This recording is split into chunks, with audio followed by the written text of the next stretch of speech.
إن الحمد لله نحمده ونستعينه ونستغفره ونعوذ بالله من شرور أنفسنا ومن سيئات أعمالنا من يهد الله فلا مضل له ومن يضلل فلا هادي له أشهد أن لا إله إلا الله وحده لا شريك له وأشهد أن محمدا عبده ورسوله يا أيها الذين آمنوا اتقوا الله حق تقاته ولا تموتن إلا وأنتم مسلمون يا أيها الناس اتقوا ربكم الذي خلقكم من نفس واحدة وخلق منها زوجها وبث منهما رجالا كثيرا ونساء واتقوا الله الذي تساءلون به والأرحام إن الله كان عليكم رقيبا يا أيها الذين آمنوا اتقوا الله وقولوا قولا سديدا يصلح لكم أعمالكم ويغفر لكم ذنوبكم ومن يطع الله ورسوله فقد فاز فوزا عظيما أما بعد فإن أصدق الحديث كلام الله وخير الهدي هدي محمد صلى الله عليه وعلى آله وسلم وشر الأمور محدثاتها وكل محدثة بدعة وكل بدعة ضلالة وكل ضلالة في النار.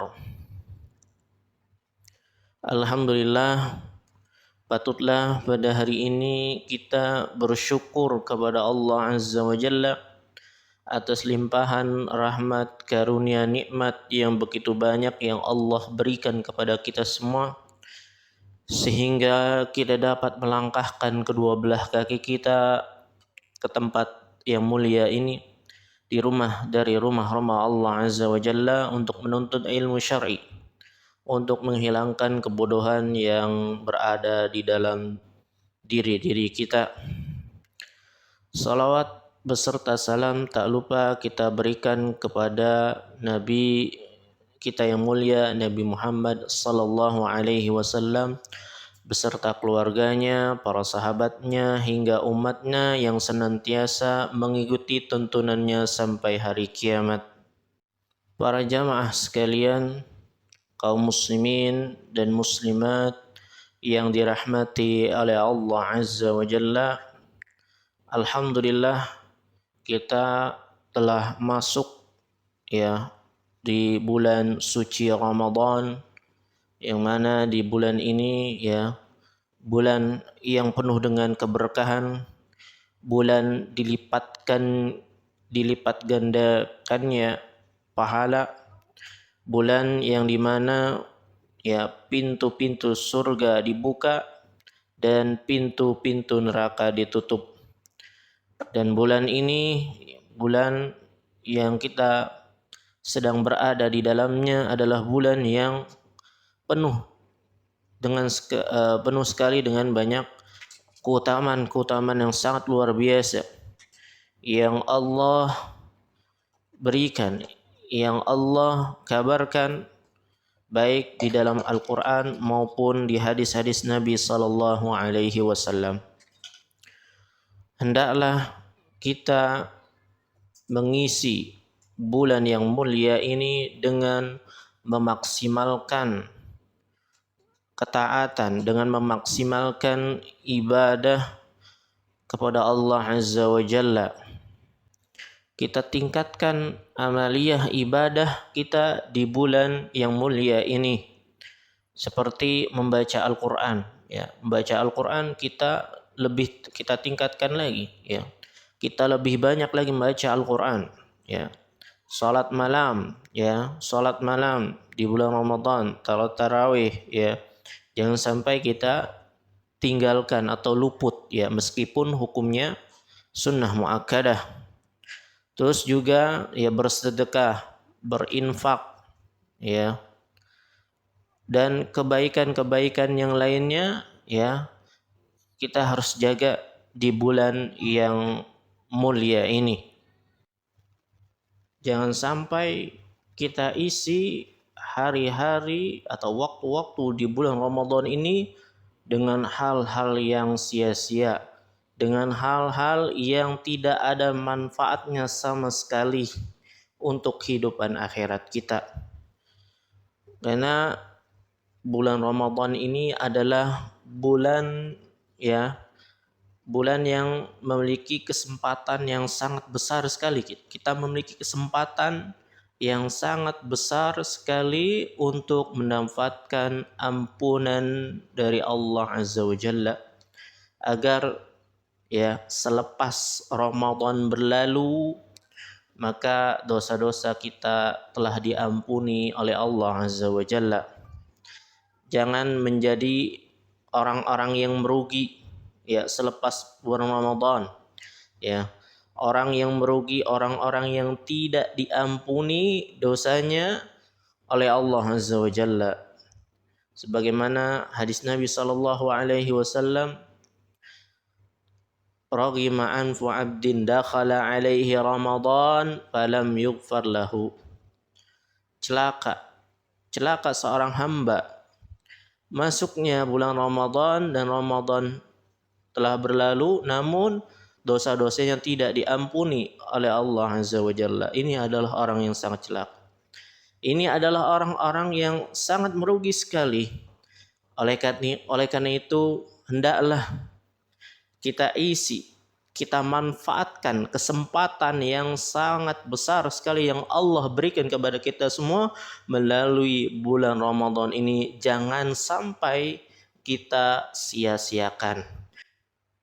Jangan sampai kita lewatkan begitu saja tanpa kita isi dengan amal ketaatan, tanpa kita isi dengan amal-amal yang saleh, amal-amal yang diridhoi oleh Allah Azza wa Jalla.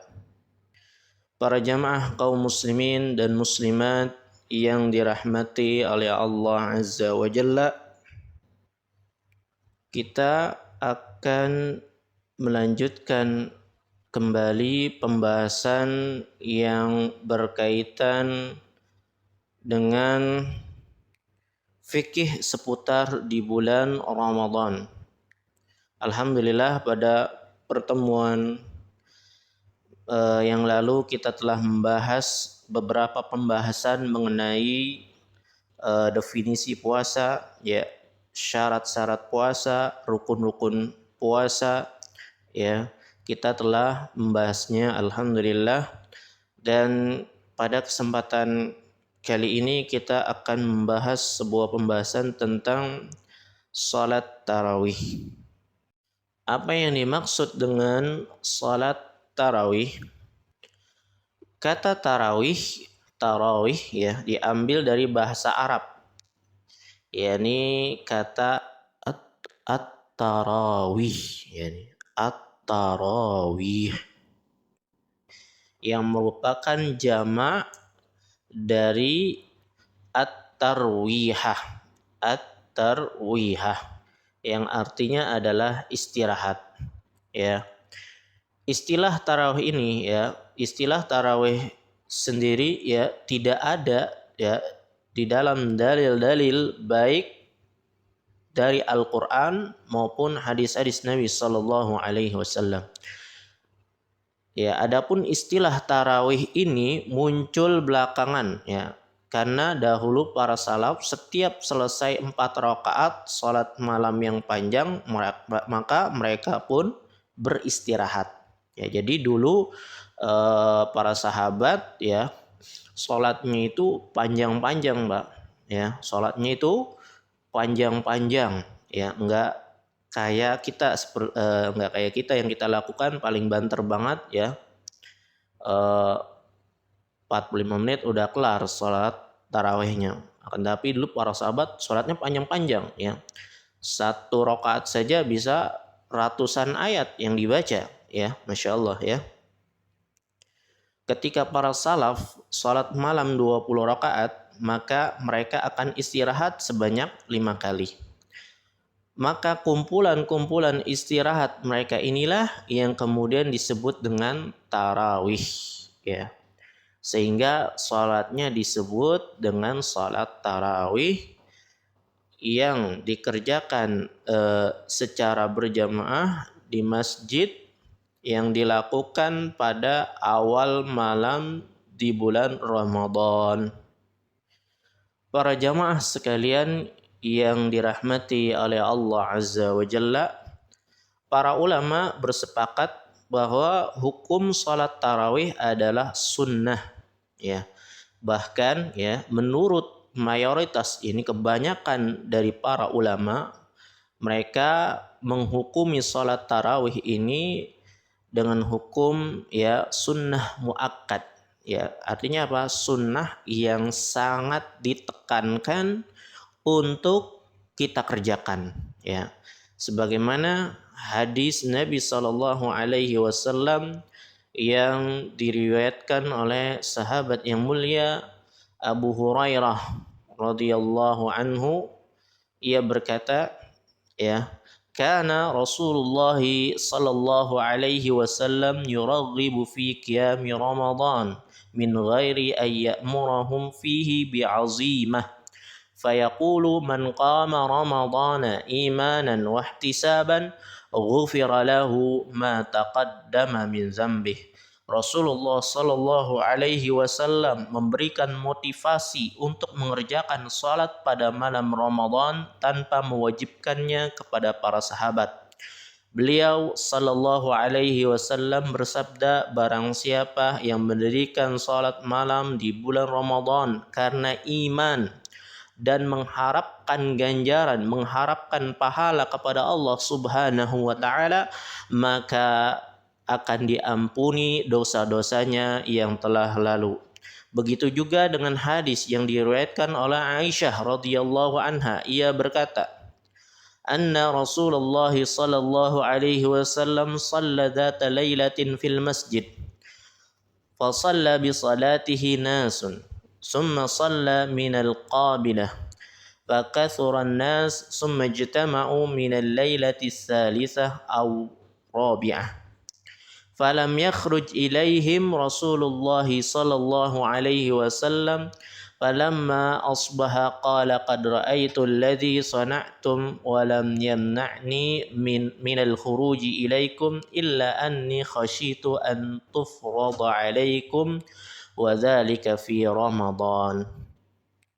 Yang artinya sesungguhnya Rasulullah sallallahu alaihi wasallam pada suatu hari sholat di masjid. Orang-orang pun sholat sebagaimana sholat beliau. Kemudian beliau mendirikan sholat yang sama pada malam berikutnya. Orang-orang semakin banyak. Kemudian mereka berkumpul pada malam yang ketiga dan keempat, ya. Namun Rasulullah Shallallahu Alaihi Wasallam tidak keluar bertemu orang-orang tersebut.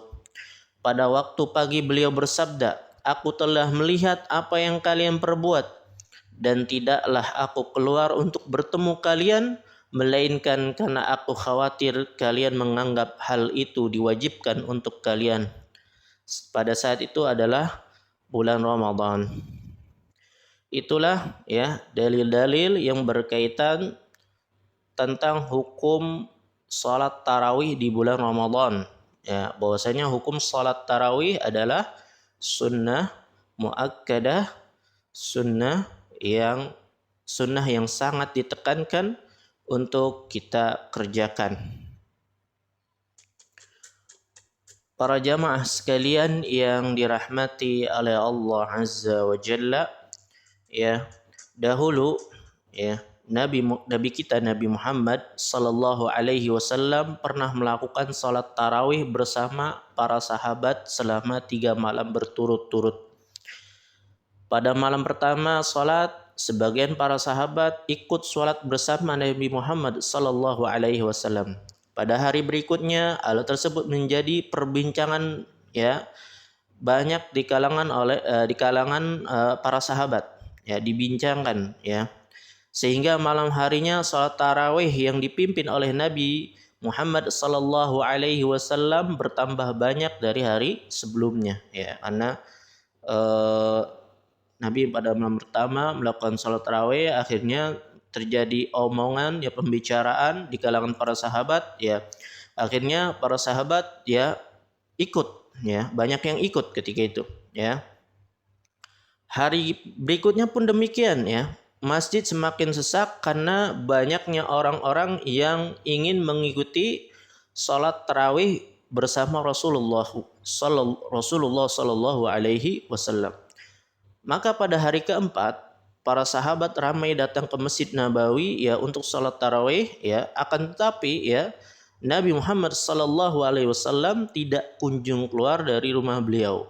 Ya, ketika tiba waktu subuh, barulah Nabi Muhammad Sallallahu Alaihi Wasallam keluar ke masjid. Ya, maka para sahabat pun bertanya, ya, keheranan kok Nabi Sallallahu Alaihi Wasallam nggak keluar untuk melaksanakan sholat tarawih. Akhirnya para sahabat bertanya kepada Nabi Muhammad Sallallahu Alaihi Wasallam tentang hal tersebut. Ya, maka Nabi kita Muhammad Sallallahu Alaihi Wasallam bersabda, apa kata Nabi Sallallahu Alaihi Wasallam?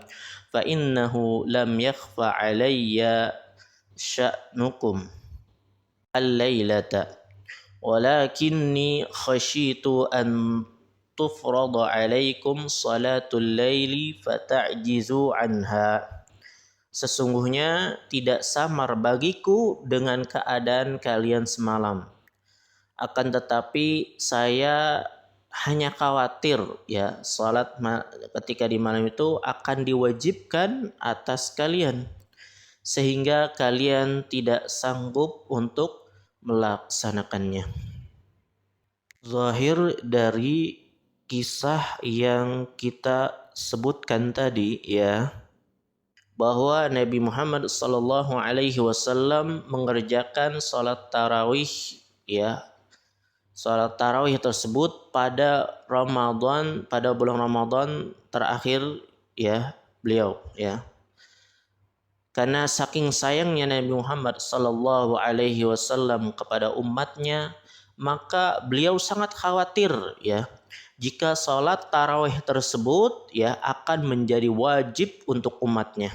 Maka beliau sallallahu alaihi wasallam pun tidak salat tarawih berjamaah secara terus-menerus. Setelah Nabi Muhammad sallallahu alaihi wasallam meninggal dunia, kemudian kepemimpinan dipegang oleh Abu Bakar As-Siddiq radhiyallahu anhu. Maka tidak ada salat tarawih ya.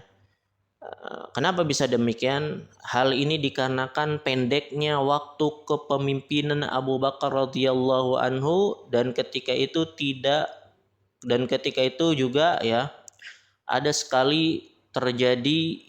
banyak sekali terjadi banyak permasalahan ya di bawah kepemimpinan Abu Bakar As-Siddiq radhiyallahu anhu, sehingga ya ketika pada zaman Khalifah Abu Bakar As-Siddiq radhiyallahu anhu ya tidak sempat untuk dilakukannya salat tarawih secara berjamaah di masjid.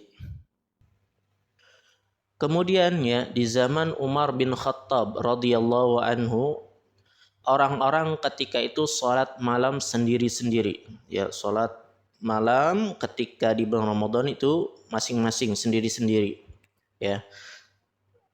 Ketika itu suatu malam Umar bin Khattab radhiyallahu anhu pergi ke Masjid Nabawi dan mendapati orang-orang sholat masing-masing ya. Sendiri-sendiri pada sholat ya. Ada yang sendiri ya dan ada yang berjamaah ya. Maka Umar bin Khattab ya radhiyallahu anhu akhirnya punya ide ya. Idenya apa? Untuk mengumpulkan mereka sehingga semuanya salat berjamaah dengan satu imam. Ya, ketika itu diimami dengan Ubay bin Ka'ab radhiyallahu anhu. Sebagaimana yang pernah dilakukan di zaman Nabi Muhammad sallallahu alaihi wasallam. Para jamaah kaum muslimin dan muslimat yang dirahmati oleh Allah Azza wa Jalla, secara umum para ulama berselisih pendapat ya tentang jumlah rakaat di dalam salat tarawih. Di kalangan para ulama ada yang berpendapat bahwasanya jumlah rakaat salat tarawih itu ada yang 11 rakaat ya. Ada yang berpendapat 13 rakaat, ada yang berpendapat 17 rakaat, ada yang berpendapat 19 rakaat. Namun pada intinya ya, jumlah rakaat di dalam salat tarawih adalah tidak ada batasannya ya.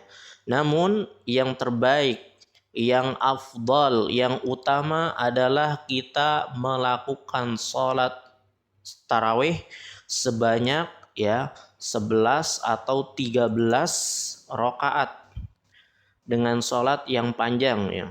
Dengan salat yang panjang sebagaimana ya yang dilakukan oleh Nabi kita Nabi Muhammad sallallahu alaihi wasallam sebagaimana hadis dari Abu Salamah bin Abdurrahman.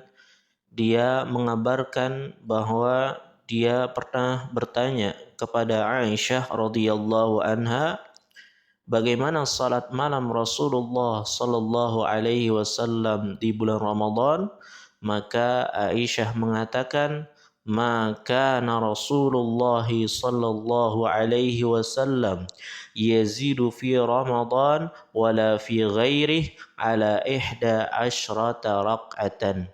Rasulullah sallallahu alaihi wasallam tidak pernah menambah jumlah rakaat di dalam salat malam di bulan Ramadan dan tidak pula di dalam salat lainnya lebih dari 11 rakaat. Hadis sahih diriwayatkan oleh Al-Imam Al-Bukhari dan oleh Al-Imam Muslim. Dan juga berdasarkan hadis yang diriwayatkan oleh Aisyah radhiyallahu anha bahwasanya ia berkata, kana Rasulullah sallallahu alaihi wasallam yusalli fima baina ay yafrugha min salatil isya wa hiya allati yad'u an-nasu al-atamah ila al-fajr 11 rak'atan yusallimu baina kulli rak'ataini wa yu'tiru bi wahidah. Yang artinya Rasulullah Shallallahu Alaihi Wasallam ya pernah sholat antara waktu setelah sholat isya yang biasa disebut dengan atamah hingga waktu fajar ya. Beliau melakukan 11 rakaat, setiap 2 rakaat beliau salam dan beliau juga melakukan witir 1 rakaat. Begitu juga dengan hadis dari Ibnu Abbas radhiyallahu anhu ya. Apa kata Ibnu Abbas radhiyallahu anhu? Ia berkata, kanat salatun Nabi sallallahu alaihi wasallam 13 rak'atan yakni bil-lail. Ya, salat Nabi Muhammad sallallahu alaihi wasallam adalah 13 rakaat yaitu salat malam. Meskipun demikian ya, maka seorang ya kita boleh juga ya salat tarawih dengan jumlah kurang ya atau lebih dari 11 rakaat ya.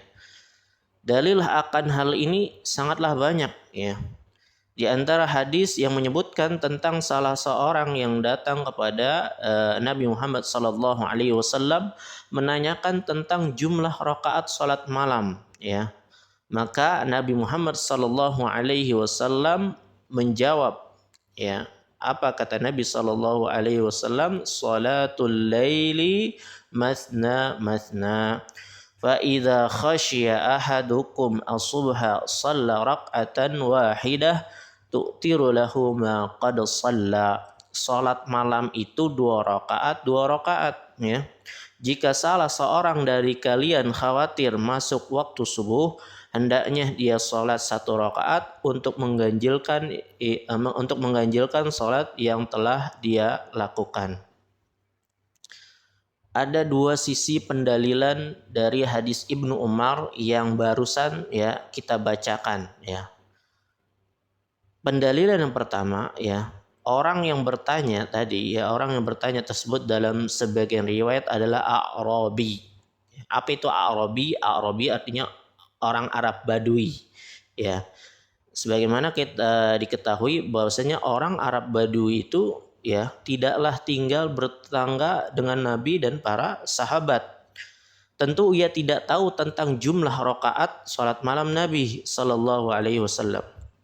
Terlebih lagi tidak ada seorang sahabat pun yang meriwayatkan tentang jumlah 11 rakaat salat malam Nabi kecuali siapa? Kecuali Aisyah radhiyallahu anha. Karena Nabi mengerjakannya di rumah dan dilihat oleh Aisyah radhiyallahu anha. Hal ini dikuatkan lagi bahwasanya ya jika Arab Badui tersebut ya tidak tahu tentang kaifiyah, ini tata cara salat malam yang dilakukan oleh Nabi Shallallahu Alaihi Wasallam. Setiap berapa rakaatkah harus salam? Ya, jika seandainya salat malam ada batasan jumlah rakaatnya, ya tentu Nabi akan menjelaskan kepada orang Arab Badui tersebut. Tatkala Nabi tidak menjelaskan sisi ini, maka menunjukkan apa? Ya, hal ini menunjukkan apa? Bahwa salat malam itu ya tidak terikat dengan jumlah tertentu. Ya, tidak terikat dengan apa? Dengan jumlah tertentu, dengan jumlah rakaat tertentu. Karena mengakhirkan penjelasan dari waktu yang dibutuhkan ya tidak boleh. Sisi pendalilan yang kedua, sebagaimana hadis yang diriwayatkan oleh Ibnu Umar yang barusan kita bacakan, ya, bahwasanya ini justru Nabi menjawab orang Badui tersebut dengan mengisyaratkan ya bahwa salat malam itu tidak terbatas jumlah rakaatnya. Karena Nabi menyatakan bahwa salat malam itu 2 rakaat hingga subuh. Artinya apa? Arab Badui tersebut boleh sholat dengan sholat 2 rakaat dan terus melakukannya seperti itu, ya. Sampai jika ia khawatir tiba subuh maka sholat 1 rakaat dan menjadi witir bagi sholatnya. Apalagi ya orang-orang Arab Badui itu tidak dikenal dengan sebagai para sahabat yang memiliki hafalan Al-Quran yang banyak. Sehingga kemungkinan ia akan memperbanyak rakaat hingga subuh. Dengan demikian, tidak adanya batasan jumlah rakaat pada salat malam dalam hadis ini menunjukkan bahwa jumlah rakaat salat malam itu tanpa batas, ya. Oleh karenanya para ulama pun telah ijma akan hal ini, yaitu boleh salat lebih dari 11 rakaat. Di antaranya disampaikan oleh Ibnu Abdil Bar, Syekhul Islam Ibnu Taimiyah, Imam An-Nawawi dan para ulama yang lainnya. Wallahu a'lam bissawab. Itulah dalil-dalil yang menunjukkan bahwasanya bolehnya kita salat tarawih lebih dari 11 rakaat. Akan tetapi yang afdal, yang utama, yang terbaik adalah kita melakukan salat tarawih sebanyak 11 rakaat sebagaimana dalil yang dituturkan oleh ibunda kita tercinta Aisyah radhiyallahu anha. Wallahu a'lam bissawab. Para jamaah kaum muslimin dan muslimat yang dirahmati oleh Allah Azza wa Jalla, taib kita akan lanjutkan ke pembahasan berikutnya, pembahasan mengenai tentang i'tikaf. Pembahasan tentang i'tikaf, ya. Para jamaah sekalian yang dirahmati oleh Allah Azza wa Jalla, kenapa sih kita bahas fikih yang berkaitan dengan i'tikaf, ya?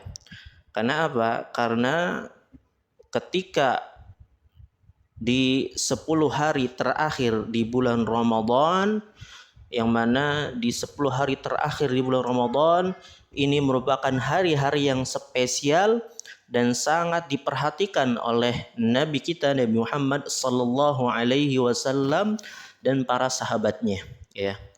Nabi Muhammad sallallahu alaihi wasallam berusaha untuk bisa iktikaf di hari-hari tersebut, ya. Yakni di hari 10 hari terakhir di bulan Ramadan. Serta ya memerintahkan para sahabat untuk mencari malam Lailatul Qadar dan iktikaf bersama beliau sallallahu alaihi wasallam. Nabi Muhammad sallallahu alaihi wasallam bersabda, "Taharrau Lailatul Qadri fil ashril awakhiri min Ramadan." Carilah malam Lailatul Qadar di 10 malam yang terakhir di bulan Ramadan. Di antara kondisi terbaik untuk seseorang meraih malam Lailatul Qadar adalah dengan apa? Dengan beriktikaf di masjid. Ini tentunya bukanlah syarat bagi seseorang yang ingin meraih malam Lailatul Qadar, karena yang dimaksud dengan mencari malam Lailatul Qadar adalah seseorang bertemu dengan malam tersebut dalam kondisi beribadah kepada Allah Azza wa Jalla dengan optimal. Sementara ya, kondisi yang paling sempurna ya untuk seseorang mengoptimalkan, untuk seseorang memaksimalkan ibadah adalah dengan iktikaf di masjid. Oleh karenanya ya, iktikaf adalah suatu kegiatan yang rutin dilakukan oleh Nabi kita, Nabi Muhammad sallallahu alaihi wasallam. Bahkan ketika Nabi Muhammad sallallahu alaihi wasallam tidak sempat iktikaf pada 10 hari terakhir di bulan Ramadan, maka beliau sallallahu alaihi wasallam mengqadanya di bulan Syawal. Bahkan ya di akhir hayat beliau sallallahu alaihi wasallam beliau beriktikaf sampai 20 hari terakhir di bulan Ramadan. Ya. Dari sini ya kita akan mempelajari ya seputar tentang hukum-hukum yang berkaitan dengan iktikaf. Agar apa? Agar kita dapat mengerjakan iktikaf sesuai dengan yang diharapkan, sesuai yang dicontohkan oleh Nabi sallallahu alaihi wasallam. Hal ini menjadi penting untuk kita ketahui karena tidak semua orang yang beriktikaf bisa melaksanakannya dengan baik. Masih banyak orang-orang yang melakukan pelanggaran ya dan hal-hal yang tidak bermanfaat ketika dia melaksanakan iktikaf di masjid ya, sehingga membuat nuansa dan hakikat iktikaf itu tidak didapatkan sama sekali. Imam Ibnul Qayyim rahimahullah berkata tentang hakikat dari iktikaf itu sendiri. Apa kata Imam Ibnul Qayyim? Wa ruhuhu uquful qalbi 'ala Allah wa jum'iyyatuhu 'alaihi wal khalwatu bih wal inqita'u 'anil istighali bil khalqi wal istighalu bihi wahdahu subhanahu. Ruh dari iktikaf adalah hati yang fokus kepada Allah Azza wa Jalla, mengumpulkan hati kepadanya, berkhalwat kepadanya, memutuskan hubungan dengan makhluk dan menyibukkan diri hanya dengan Allah Azza wa Jalla. Sampai beliau berkata, ya, apa kata beliau? Fayasiru unsuhu billahi badalan an unsihi bil khalqi fayu'idduhu bidzalika an unsihi bil khalqi fayu'idduhu bidzalika li unsihi bihi yaumal wuhsyati fil kuburi hina la anisa lahu. Sampai Ibnu Qayyim mengatakan sampai dia merasa tentram dan bahagia tatkala dia berduaan kepada Allah yang biasanya dia rasakan tatkala bersama makhluk. Yang dengan demikian dia akan mempersiapkan dirinya untuk bisa merasa tentram dengan Allah ketika di dalam kubur di mana tidak ada teman ketika itu. Maka ya seseorang harus bisa membiasakan diri untuk berbahagia ketika sendirian dengan Allah Azza wa Jalla. Karena akan ada waktu yang panjang di mana ia akan sendirian di alam barzakh. jika dia telah terbiasa berbahagia ya tatkala sendirian dan berduaan dengan Allah Azza wa Jalla, maka akan mudah baginya untuk merasakan kebahagiaan di alam tersebut. Demikianlah ya, demikianlah hakikat dari iktikaf, yaitu fokus kepada Allah Azza wa Jalla. Hal ini senada dengan perkataan yang diucapkan oleh Ibnu Rajab Al-Hambali rahimahullah. Apa kata Ibnu Rajab Al-Hambali rahimahullah? Qat'ul alaiki anil khalaiki littisali bi khidmatil khaliq. Hakikat iktikaf adalah memutuskan hubungan dari makhluk-makhluk untuk berhubungan dengan Sang Khalik. 11 bulan lebih lamanya kita telah sibuk berinteraksi dengan banyak orang. Baik itu terhadap istri, anak-anak, teman bergaul, rekan kerja, dan yang lainnya. Maka sudah sepantasnya di 10 hari terakhir di bulan Ramadan, seseorang hendaknya mengkhususkan waktunya untuk fokus beribadah kepada Allah, memaksimalkan ibadah kepada Allah Azza wa Jalla ya. Jika kita perhatikan ya, maka kita akan menjumpai bahwasanya Nabi kita yang mulia Nabi Muhammad sallallahu alaihi wasallam dahulu sangat serius sekali di dalam menjalankan iktikaf di masjid. Bahkan beliau sampai membuat kemah di masjid yang dimana mayoritas waktunya dihabiskan di sana. Ini menunjukkan apa? Ini menunjukkan bagaimana perhatian Nabi kita yang mulia Nabi Muhammad sallallahu alaihi wasallam yang sangat besar di dalam beriktikaf di masjid di 10 hari terakhir di bulan Ramadan. Namun ya, sangat disayangkan sekali ketika iktikaf di zaman ini menjadi sebuah sunnah yang kurang dicintai, sebuah sunnah yang kurang disukai oleh sebagian orang ya.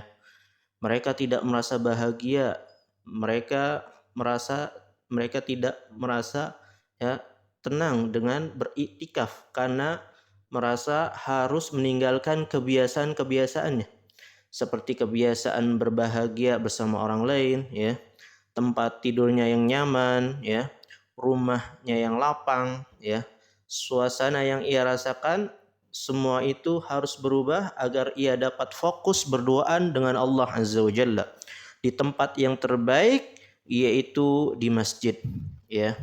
Oleh karenanya ya, ketika seseorang justru fokus beriktikaf dan bahagia dengan berduaan dengan Allah Azza wa Jalla, maka sungguh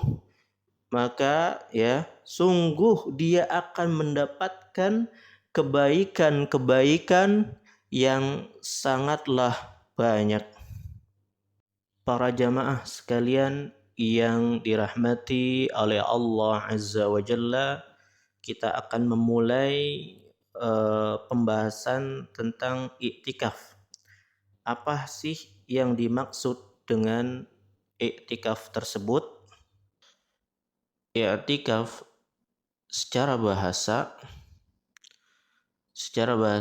itu dari kata akafa yang berarti mendiami sesuatu dalam waktu yang lama ya. Di dalam Al-Qur'an Allah Azza wa Jalla menyebutkan beberapa ayat yang menunjukkan makna iktikaf. Di antaranya seperti firman Allah Azza wa Jalla, وَجَاوَزْنَا بِبَنِي إِسْرَائِيلَ الْبَحْرَ فَأْتُوا عَلَى قَوْمٍ يَعْكُفُونَ عَلَى أَصْنَامٍ لَهُمْ قَالُوا يَا مُوسَى اجْعَل لَّنَا إِلَٰهًا كَمَا لَهُمْ آلِهَةٌ qala innakum qaumun tajhalun.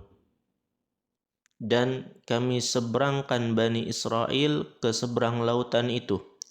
Maka setelah mereka sampai kepada suatu kaum yang tetap menyembah berhala mereka, Bani Israel berkata, "Wahai Musa, buatlah untuk kami sebuah Tuhan, ini berhala, sebagaimana mereka mempunyai beberapa Tuhan, yakni berhala." Maka Nabi Musa menjawab, "Sesungguhnya kamu ini adalah kaum yang tidak mengetahui." Pada ayat tersebut Allah Azza wa Jalla menjelaskan tentang Nabi Musa alaihi salam dan Bani Israel yang diselamatkan oleh Allah dan berhasil menyeberangi laut. Nabi Musa alaihissalam dan Bani Israel mendapati sebuah kaum yang sedang beriktikaf di berhala mereka. Demikian pula firman Allah, demikian pula seperti firman Allah Azza wa Jalla tentang perkataan Nabi Ibrahim alaihissalam. إذ قال لأبيه وقومه ما هذه التماثيل التي أنتم لها عاكفون. Ingatlah ketika Ibrahim berkata kepada bapaknya dan kaumnya, patung-patung apakah ini yang kamu tekun beribadah kepadanya? Di dalam ayat tersebut, di dalam surah Al-Anbiya ayat 52, di situ terdapat kata akifun, yang bermakna berdiam diri dalam waktu yang lama. Itulah arti dari kata iktikaf dari segi bahasa. Adapun iktikaf secara istilah, secara syariat adalah mendiami masjid dalam rangka beribadah kepada Allah Azza wa Jalla.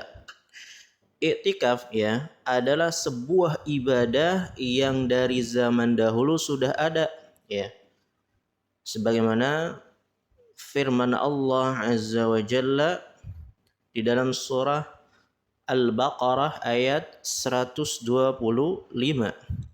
Apa kata Allah Subhanahu wa taala?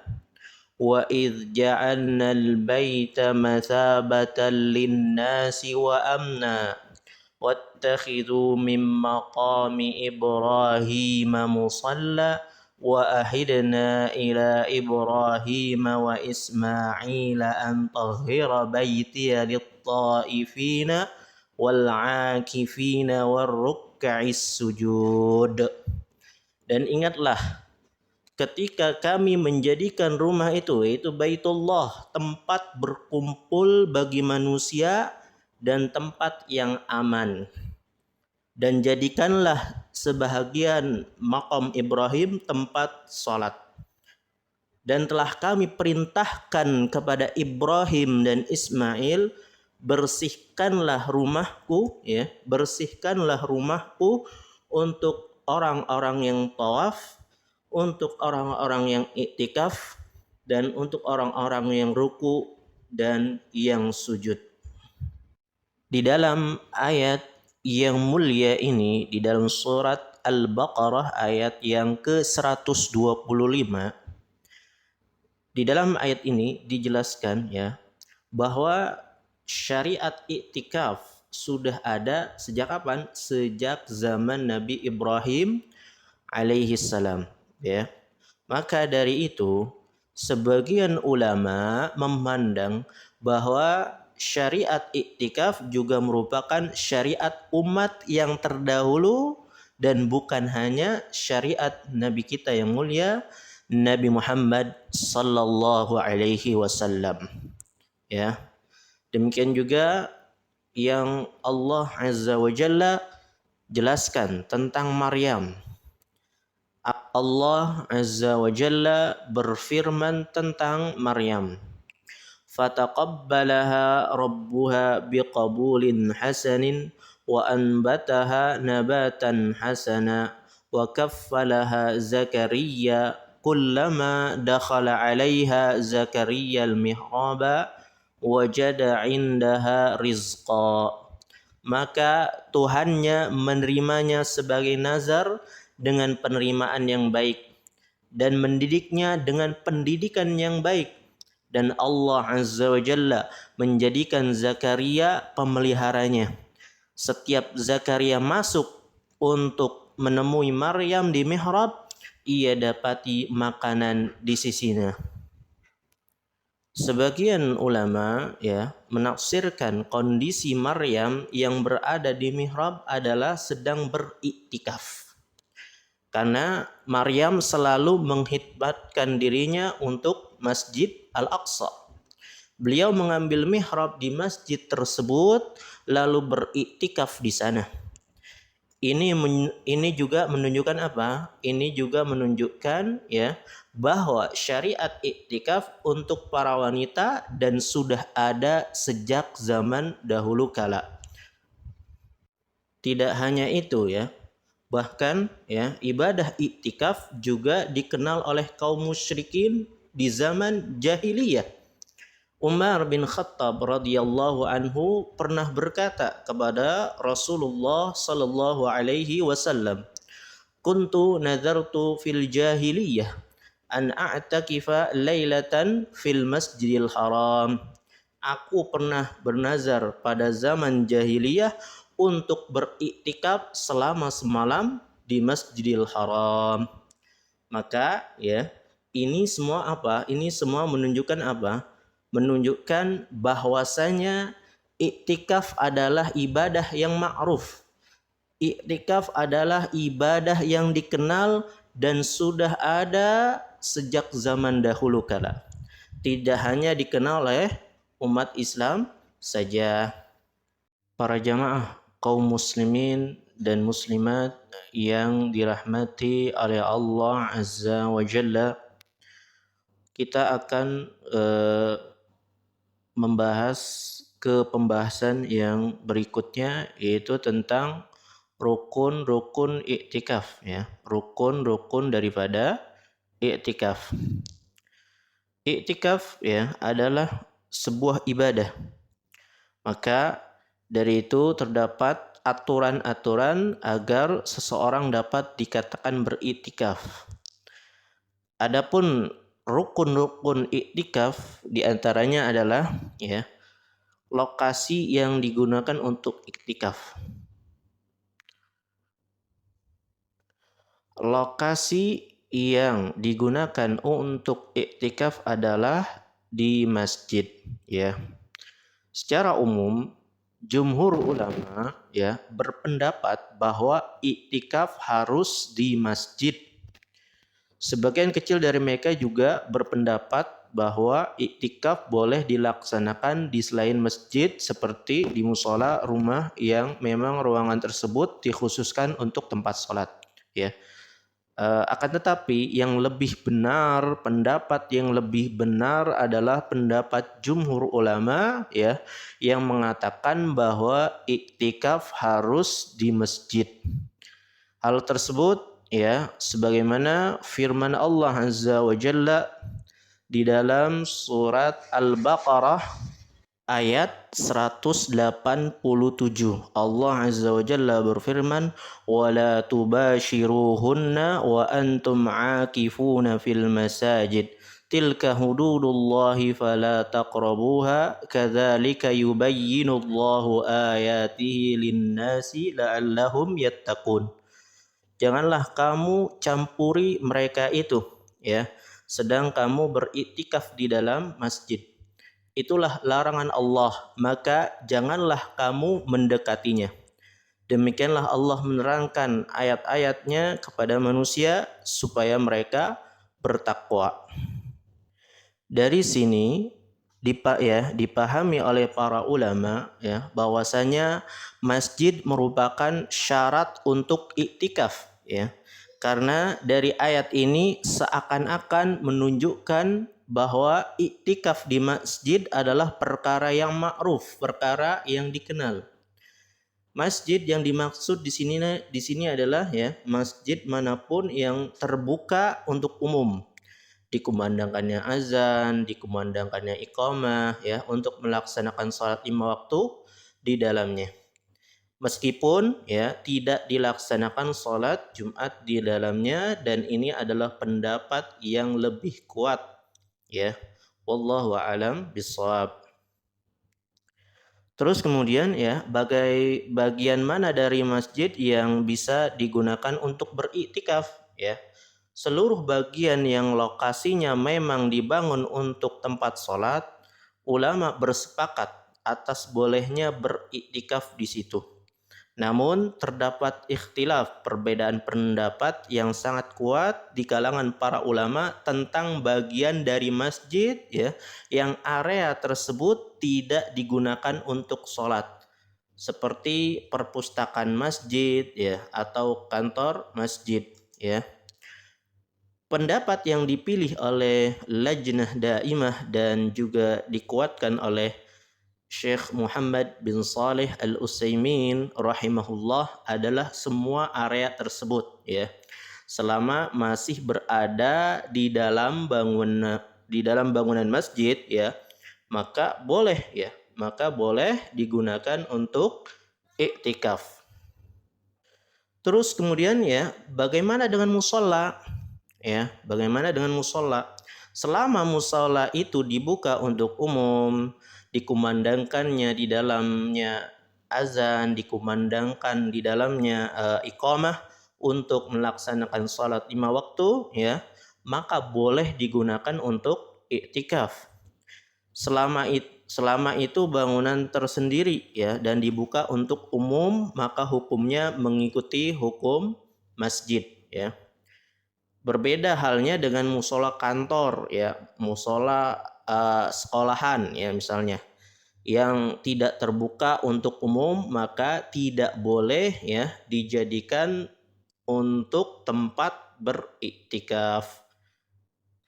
Para jamaah sekalian yang dirahmati oleh Allah Azza wa Jalla, rukun yang selanjutnya di dalam iktikaf adalah niat ya. Niat ya. Seseorang yang ingin beriktikaf maka ia harus berniat ya. Niat ini cukup dalam hati dan tidak perlu diucapkan sebagaimana yang kita telah jelaskan pada pembahasan-pembahasan yang telah lalu. Niat adalah syarat untuk iktikaf ya, sehingga jika seseorang tidak berniat untuk beriktikaf maka iktikafnya tidak dianggap ya. Meskipun seseorang telah lama berdiam di masjid ya, telah lama berdiam di masjid ya. Nabi Muhammad sallallahu alaihi wasallam bersabda, innamal a'malu binniyah. Amalan-amalan itu tergantung niat ya. Maka jika seseorang telah lama berdiam di masjid ya, banyak sholat dan baca Al-Quran, maka yang ia dapatkan hanyalah pahala sholat dan pahala baca Al-Quran saja. Ia tidak mendapatkan pahala iktikaf kenapa ya? Karena ia enggak meniatkannya untuk iktikaf di masjid. Rukun iktikaf yang selanjutnya adalah muslim mumayyiz ya. Seorang yang beriktikaf haruslah muslim yang mumayyiz, karena Allah Azza wa Jalla hanya menerima amalan dari seorang muslim, bukan hanya untuk lelaki, bahkan perempuan pun boleh melaksanakan iktikaf. Hal ini sebagaimana yang dilakukan oleh istri-istri Nabi Muhammad sallallahu alaihi wasallam ya, di mana mereka beriktikaf bersama Nabi Muhammad sallallahu alaihi wasallam ya. Juga ya sebagaimana yang dipahami oleh para ulama dari iktikaf Maryam di Masjidil Aqsa sebagai syariat terdahulu ya. Hanya saja ya wanita yang beriktikaf harus atas izin suaminya ya. Kalau wanita mau iktikaf maka dia harus ada izin dari siapa? Dari suaminya ya. Karena ketaatan kepada suami itu hukumnya wajib, sedangkan iktikaf hukumnya sunnah. Para jamaah sekalian yang dirahmati oleh Allah Azza wa Jalla, rukun iktikaf selanjutnya adalah bahwasanya orang yang iktikaf di masjid ya harus menetap. Dia harus menetap di masjid ya. Para ulama ikhtilaf, ini terjadi perbedaan pendapat tentang ukuran berapa lama seseorang telah dikatakan beriktikaf. Ada yang mengatakan harus 10 hari atau 9 hari dan tidak boleh ya, dan tidak boleh kurang dari itu. Karena ya yang demikianlah yang dicontohkan oleh Nabi kita Nabi Muhammad sallallahu alaihi wasallam. Bahkan ya pendapat ini mengatakan bahwa iktikaf tersebut harus disertai dengan puasa di siang harinya, sebagaimana yang dilakukan oleh Nabi Muhammad sallallahu alaihi wasallam. Pendapat yang lain mengatakan iktikaf boleh dilaksanakan walaupun sebentar saja ya, meskipun hanya 5 atau 10 menit. Pendapat ini dikuatkan oleh Imam Nawawi rahimahullah di dalam kitabnya At-Tibyan ya. Oleh karenanya, hendaknya setiap orang yang hendak ke masjid untuk selalu berniat untuk iktikaf agar ia bisa terus mendapatkan pahala iktikaf meskipun hanya sebentar saja ya. Perlu kita ketahui bahwasanya iktikaf bisa dilakukan ya di selain di bulan Ramadan. Ada juga ulama yang mengatakan bahwa iktikaf harus dilakukan minimal sehari semalam ya. Ada pula juga yang mengatakan bahwa bisa lebih ringan daripada itu, yaitu boleh 1 siang atau 1 malam saja. Mereka berdalil dengan hadis Umar radhiyallahu anhu. Ya, kuntu nazartu fil jahiliyah an a'takifa lailatan fil Masjidil Haram. Aku pernah bernazar pada zaman jahiliyah untuk beriktikaf selama semalam di Masjidil Haram. Sebagian ulama juga berpendapat ya tidak harus malam. Akan tetapi yang terpenting adalah berdiam diri dalam waktu yang panjang yang ukurannya kembali kepada tradisi atau bahasa daerah tempat tinggalnya ya. Sebab jika syariat tidak memberi batasan tertentu, maka hukumnya dikembalikan kepada tradisi atau bahasa ya. Dari sini kita ketahui ya bahwa iktikaf tidak harus dilaksanakan 10 hari ya. Karena dalam permasalahan ini Nabi Muhammad sallallahu alaihi wasallam tidak pernah memberi batasan waktu tertentu untuk iktikaf ya. Maka seseorang telah dikatakan beriktikaf jika telah berdiam diri di masjid dalam waktu yang lama atau waktu yang dianggap sebagai tindakan mendiami suatu tempat ya. Tentunya ya hal ini menjadi solusi yang membahagiakan bagi saudara-saudara kita ya, bagi diri kita yang siang hari di bulan Ramadan masih sibuk dengan pekerjaannya ya. Maka malamnya masih bisa digunakan untuk apa? Untuk beriktikaf di masjid. Meskipun hanya 2 atau 3 jam ya. Karena selama niat iktikaf itu dipasang, maka pahala tetap akan terhitung di sisi Allah Azza wa Jalla. Demikianlah pembahasan tentang rukun-rukun iktikaf ya. Mudah-mudahan kita dapat memahaminya dengan baik dan benar. Para jamaah kaum muslimin dan muslimat yang dirahmati oleh Allah Azza wa Jalla, demikian mungkin ini saja pembahasan yang bisa saya sampaikan pada kesempatan pagi hari ini. Insya Allah ya, pada pembahasan berikutnya insya Allah kita akan lanjutkan pada kesempatan berikutnya pembahasan tentang iktikaf ya, pembahasan tentang iktikaf pada pertemuan yang berikutnya ya. Jika ada dari para jamaah sekalian yang ingin bertanya silahkan bertanya ya. Kalau saya bisa jawab, saya jawab. Kalau nggak bisa saya jawab, maka wallahu a'lam bishawab. Hal ini dikarenakan keterbatasan ilmu yang saya miliki. Wassallallahu ala nabiyyina Muhammadin wa ala alihi wa sahbihi wasallam. Wa akhiru da'wana anil hamdulillahi rabbil alamin.